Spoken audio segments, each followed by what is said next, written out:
Yeah, we've gotten so used to the government protecting us, and then the more they protect us, they want to convince us that we need more of their protection. Yeah. And so then when there's a problem, as opposed to, say, the Wild West, I mean, my grandfather went west and literally did cotton fields and raised cattle. I mean, back then, you had to figure it out. You had to make choices. If there was a dangerous situation, you'd have to stay out of it. You know, people had choices and they created solutions. These days, it's like, okay, what does the government say we should do, want us to do, tell us to do? Like you said, you forget the fact that we ultimately have the choice, right? We That's right. choose to do these things. It's almost as if we forgot the fact that we have the right to a choice. That's right. Right. That's right. And like I said, people don't understand. The more control you give the government, they never give it back. They just want more. Yeah. They never. And that's the mob. Same thing. Same with the mob. Same exact thing. You give us control of your company, we want it all. Right. Right. You know, and it's all about power and control. Power and control. If you gave us power, we never gave it back. You're not giving us control and then think we're going to give it back to you. No, we're going to take more. Right. That's the mentality. That's the ideology. That's Machiavellian. That's exactly what's happening in our government. The book comes out tomorrow, by the way. I can't wait. It's an incredible, and there's links. There's little links below, and I've already seen, the cover and everything on Amazon. It's fantastic. The funny thing about it, Brian, you know who wrote the foreword? What's that? Rudy Giuliani. My arch enemy from 30 years ago wrote the foreword, and I was really surprised at what he wrote. What did you write? Because Rudy Giuliani was the DA that I guess put you away or came after you. He was going after all the mob bosses in New York City, or maybe your case was in Florida, but he was going after everybody. He was made famous because of that. Yes. And now you guys are friends. Yeah, he indicted me. I went to trial for several months. I beat the case, okay, but he was the main prosecutor in New York. He was a U.S. attorney. And he put all these guys away. He put all the commission guys away, put Gotti away, put everything, all of that. But wait a minute, did he put Gotti away, or was that the Eastern District? I don't remember, one of the districts. But so my enemy told me he was going to give me 100 years the day of my arraignment, right? So cut to 35 years later, now he writes the foreword for my book. We had gotten together once on a mutual friend's radio show. And it was a very pleasant conversation. But what he said, he says, Michael, I've been watching you for 25 years. I believe your transformation is real. And so it wasn't like just a spur of the moment thing. So my publisher said, Rudy, would you write the foreword? He said, yeah, I'll write it. And I was shocked. And what a nice foreword he wrote. And he's straightforward, don't get me wrong. But he really said some nice things. And he believes in a similar way that you do about looking at the Mafia Democracy and the lack of control. And so even though you guys came from technically polar opposite sides, enemies in the field of battle, you now agree on the state of the union in America. Yes, and I want to make this clear. This is not about Republican or Democrat. I'm talking about the system, and there's problems on both sides. Because right away, Brian, you get, Trump, Trump, Trump, Trump. Everything is Trump. And nothing to do with Trump. You know, nothing to do with Trump. Look, I supported Trump's policies. I thought they were good for America.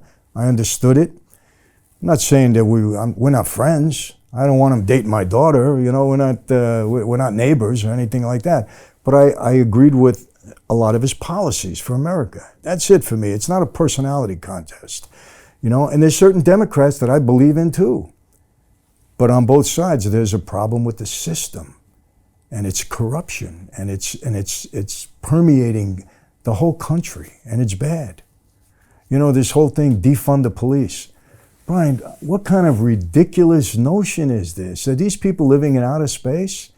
I did 8 years in prison. I was a criminal on the street. You know what I asked one guy? I said, let me ask you a question. You believe in defunding police? Yeah, there's another way. Really?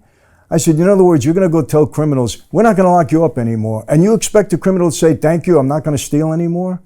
I said, they're going to take advantage. It's common sense. Where do you come up with these ideas? I don't get it. And look what's happening.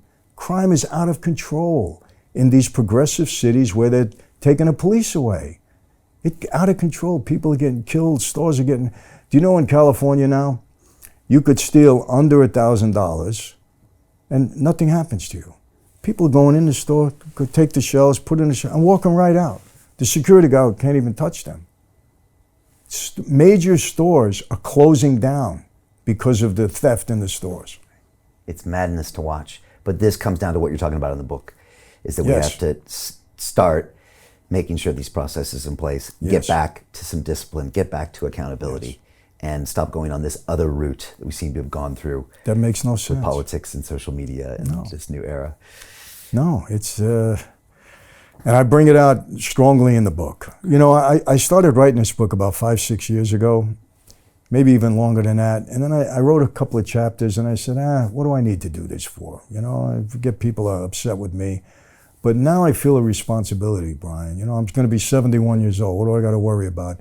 And I feel a responsibility because of my children, my grandchildren, you know, the future generations. We got to get this country under control. I've never seen it so divided in America as I've seen it now. Never in my lifetime.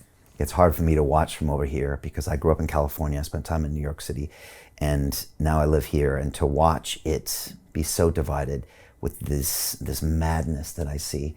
You know, I always joke if I went to move back to America, Michael, I wouldn't live in California and I wouldn't live in New York City. No. Probably move to Texas or Florida or someplace that seemed to make a little bit more sense.